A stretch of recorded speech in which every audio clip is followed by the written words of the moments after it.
Now, Capitol Hill police are on high alert ahead of the planned Justice for J6 rally this Saturday, with security measures going into place all week around the Capitol, including extra security cameras and the installation of more protective fencing. The rally is being held to support the January 6th rioters, and police are taking no chances, making preparations to avoid a repeat of that scene this time around.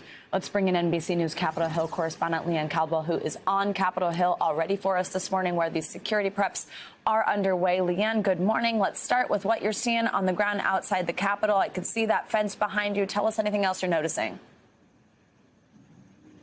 Good morning, Savannah. That's right. Capitol Police are taking no chances this time. They've learned their lessons from January 6th and doing everything they can to prepare. You see this fence behind me. Last night at 8:30 p.m., workers started erecting this fence around the perimeter of the Capitol. As you can see, the roads are still open to traffic, and that is on purpose. The fence is just to protect the Capitol. And as you notice, there's now 3 layers of security. You have the cement barriers to make sure that the fence is knocked down, and also the pilings. Of course, those are for vehicular, make sure cars don't get through. And then in addition, you have brand new security cameras that have been put up. There's at least 3 around the Capitol, some very intense high security cameras.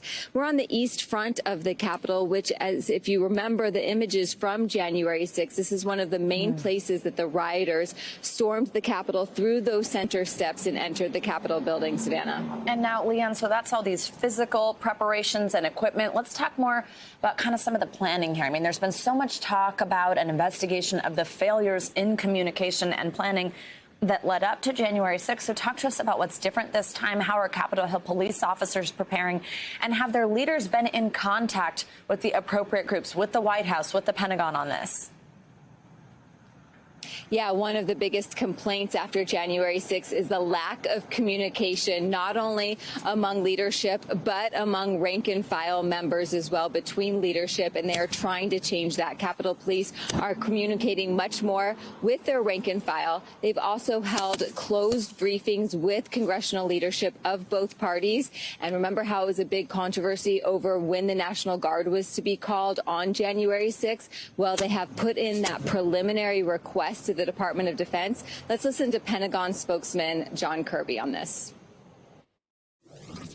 We have received a request from Capitol Police for some assistance for this weekend's protests, scheduled protests. We're analyzing it, and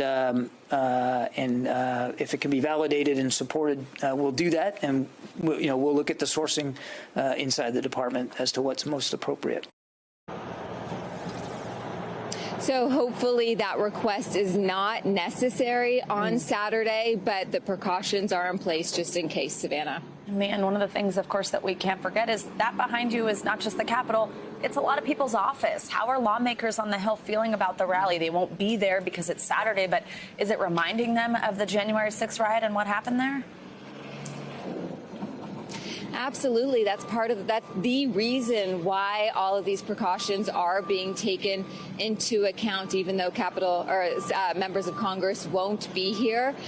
There's a lot of security for them as well. They've increased security at the airports on member travel days. And in addition, excuse the noise behind me, but in addition, there's supposed to be rallies in members' districts around the country. They are supposed to communicate with Capitol Police.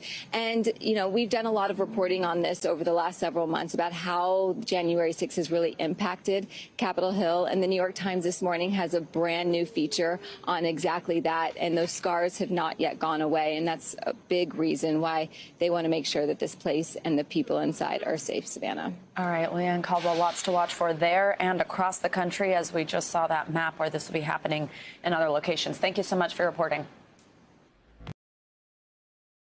Thanks for watching our YouTube channel. Follow today's top stories and breaking news by downloading the NBC News app.